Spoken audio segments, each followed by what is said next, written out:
I fear I need a man in my life.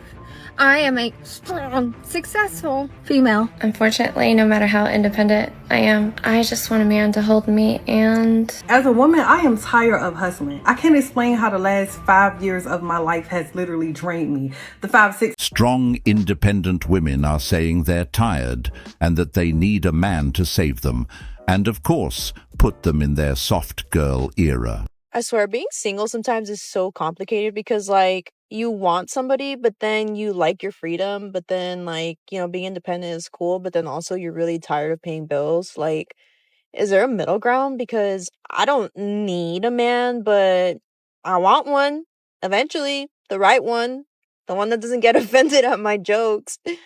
But moral of the story, I'm tired. That's your problem. I fear I need a man in my life. I am a strong, successful female. I have a whole career. I got a lot going for me, and I still need a man. Because today, the lights went off in my car and said, low tire pressure. And I was like, ah! I would love to be able to text someone and go, babe, there's a light on, and I don't know what to do. Instead, you have me out here checking tire pressure, putting air in my tire. I'm tired of being strong. I just want to be weak and babied. And I want some man to go, vroom, my baby's in danger. Must get air for her tire. She doesn't need a man. She wants to use one. Remember, if she starts seeking a man only when she has issues in her life, she doesn't really want him. She doesn't want partnership, love, or loyalty. She wants convenience. A man becomes a resource in that moment, not a priority. In this case, this woman had tire issues and suddenly realized she needed a man because she was tired of handling things by herself. But notice the pattern. The realization didn't come from wanting to build something with a man, support a man, or give value to a man. It came from frustration, exhaustion, and discomfort. As soon as the problem appears, that's when the desire for a man shows up. Not during times of stability, peace, or success, but during crisis. She even introduced herself as a strong, successful female, independent, self-made, not needing anyone. But the moment real inconvenience showed up, that image cracked. As soon as the tire issue happened, that confidence turned into, I need a man. Okay, just one more thing, and I'm getting off this app because I'm almost out of coffee and my brain is slowing down. But ladies, it is okay to hang up our Miss Independent titles. Everybody knows women can do everything. We're just not meant to do everything. Let these men come in, be protectors, be providers, and make our lives easier. You have nothing to gain by trying to prove your independence. You're truly just trying to prove it to yourself. And that's okay, but you don't have to. Hang it up. Be in your receiving energy. It is time to live a soft life. You deserve it. You deserve it. You need to stop being so scared to ask men for stuff. Why would a grown, supposedly independent woman actually have the audacity to ask men for stuff? I'm sure there's a good reason. Because these men never hesitate to ask you for your body. Right. Sure. Because that makes perfect sense. Turn relationships into something transactional so that a person is basically selling their services. Okay. I'm really getting embarrassed for a lot of these women out there. Do they not realize how bad a lot of this is making them look? Of course, then again, I don't think they care. So I think you asking him for $20 for gas really shouldn't be a big deal. Sadly, it's probably these very same types of women and those that listen to this type of advice that view relationships as strictly transactional and see men only for what they can be used to get out of them that are probably still wondering why they can't find a good relationship. Where are all those good men hiding? And why can't they seem to find a relationship that actually lasts, where someone treats them with love and respect? Well, here's a thought. If you treat every relationship as a transaction, the guy is going to often find a better deal. As I mentioned before, a lot of these so-called independent women aren't independent. They're just professional leeches. They chant that title every single day, but everything they want still has to come from a man. They say, I don't need a man. Yet when it's time for resources, protection, problem solving or stability, they immediately look to a man to handle it. This woman says that women need to stop asking men for stuff because men do not hesitate to ask for their bodies. And at that point, she's unknowingly advising women to turn themselves into objects that can be bought instead of people who should be valued. She's framing relationships as straight-up transactions. Men bring money or favors, women bring access.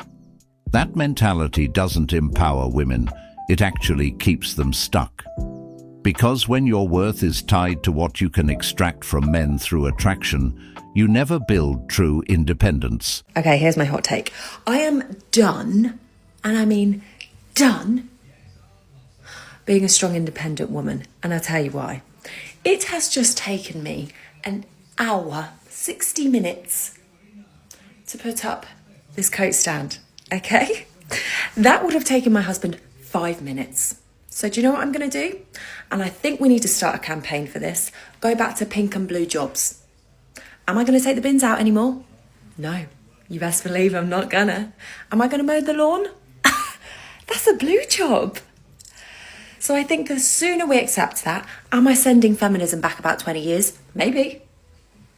However, I think it's the right path we need to go down.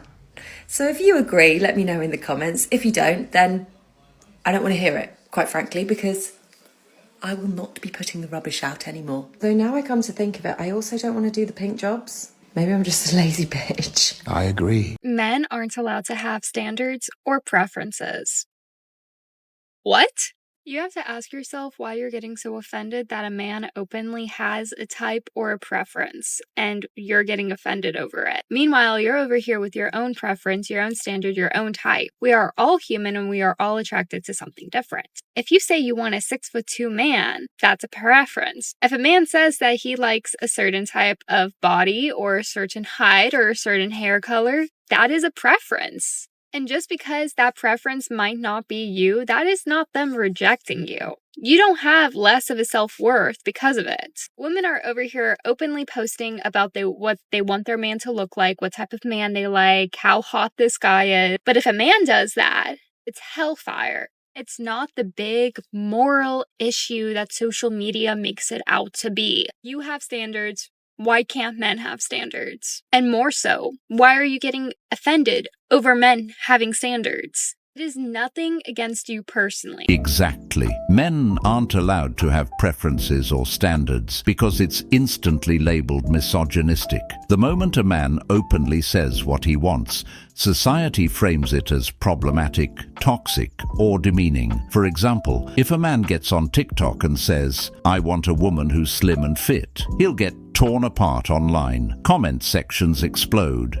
Videos get stitched and dragged. His face ends up on reaction compilations, and sometimes it even spreads to mainstream news as another example of male entitlement. But when women say the same thing, when they demand tall men, wealthy men, emotionally strong men, men with status, social clout, and financial stability, it's celebrated as knowing your worth. There are applause emojis, supportive comments, and endless validation. No one calls it shallow or discriminatory. It's framed as empowerment, so the standard becomes one-sided. Women are allowed to broadcast a long list of expectations without consequences, but men are told they must accept anything and anyone, or else they're misogynists. Hot take, but I don't want to be independent anymore. We live in a society right now where it has been engraved and pushed down our throats that we need to have this like boss babe mentality. We're following God has made me and put me in just this feminine desire. Like I desire nothing more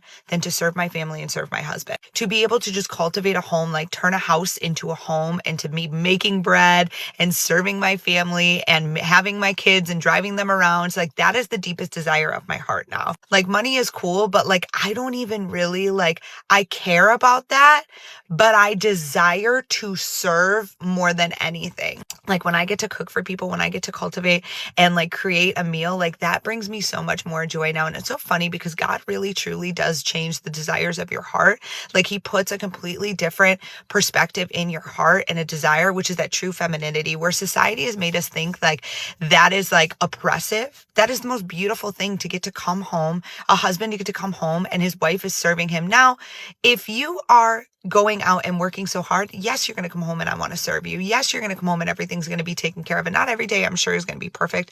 I'm sure that when you are running around with like so many kids, like it is so hard, but the desire is so beautiful. And God really does change those desires of your heart. If you are beautiful, smart, and successful, you will have by far the hardest time in dating. Many men think they want a confident, independent woman, but when it comes down to actually meeting one, it's a whole different story. This brings up a ton of insecurities for them and challenges their masculinity. Since they know you don't need them, they may feel some lack of control over the situation and be afraid that you're going to leave them for someone better. Tell us you don't have the first clue about how men think and feel without telling us you don't have the first clue, etc., etc. This is just another beautiful example of how women tell other women things that sound good to them to help them cope with a sad reality. The reality that today's men are done with them, that they're rejecting today's women and walking away. It's something women do because it makes them feel better about the reality that is their lives, the reality that they're sad, bitter, alone,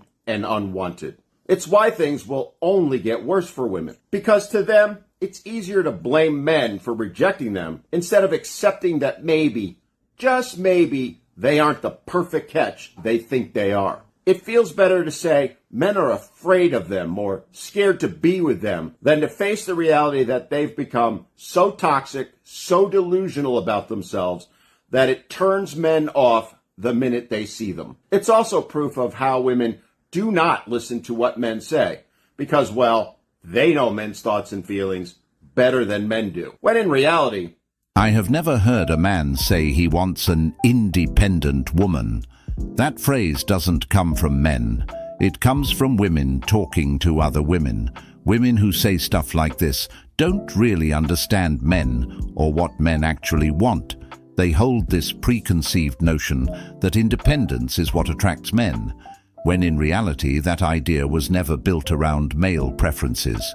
It was built around female validation. Men don't choose partners based on how self-sufficient or career-driven a woman is. Those traits don't create attraction for men. Peace does. Femininity does. Cooperation does. Emotional warmth does. And that's exactly why all of these so-called successful women are struggling in dating right now. Because success, independence, and status were taught as the main selling points, even though those qualities were never what most men were choosing partners for. This woman is going on a rant, but when you really peel it back, she's not speaking from logic or clarity. She's speaking from rejection. She's mad because the guy she wants doesn't want her. That frustration is what's actually driving the message. I was talking to someone and we were literally just talking about it right now. And the topic was about me and the way, like, how I am. They said I'm an alpha-minded female. Mind you, I've never gotten that before, so I Googled it and I was like, maybe that does sound like me. But I always received it in such a negative, like, tone. I've always been called, like, high maintenance. I've always been told I'm too good for the other person, that I'm too stuck up for the other person, yada, yada, yada, right? So I asked if it was meant as a compliment, and they said no, but that they respect me because of probably, like, everything that I've been through, which I've never discussed my past with this person. But needless to say, I have dealt with a lot of dependent people, which makes me very highly independent. Bro, I am so tired of being independent, especially as a woman, because I am just so exhausted of doing everything by myself and doing it all by myself too. As a woman, I am tired of hustling. I can't explain how the last 5 years of my life has literally drained me. The 5, 6, 7, 8, 9, maybe 10 years of my life has just drained me because of I've been working super hard. I'm now going into my 30s, and yes, I do feel like a man should be able to provide the security it is that I need because I've been figuring it out myself and holding it all up on myself for a very, very long time. And it just becomes a time in your life where you want to rest in your femininity and you just want to know that things are handled. Yes, I do feel like a woman should have things of her own, but I also just feel like when you're dealing with a man, we're craving for security at a certain age. We want to know that things are okay. We want to know that, damn, if I can't figure this out right now, he maybe can take over. He maybe can take the lead and figure it out for me. But it's just, I no longer want to be the woman, the Miss Independent, the Miss Big Money,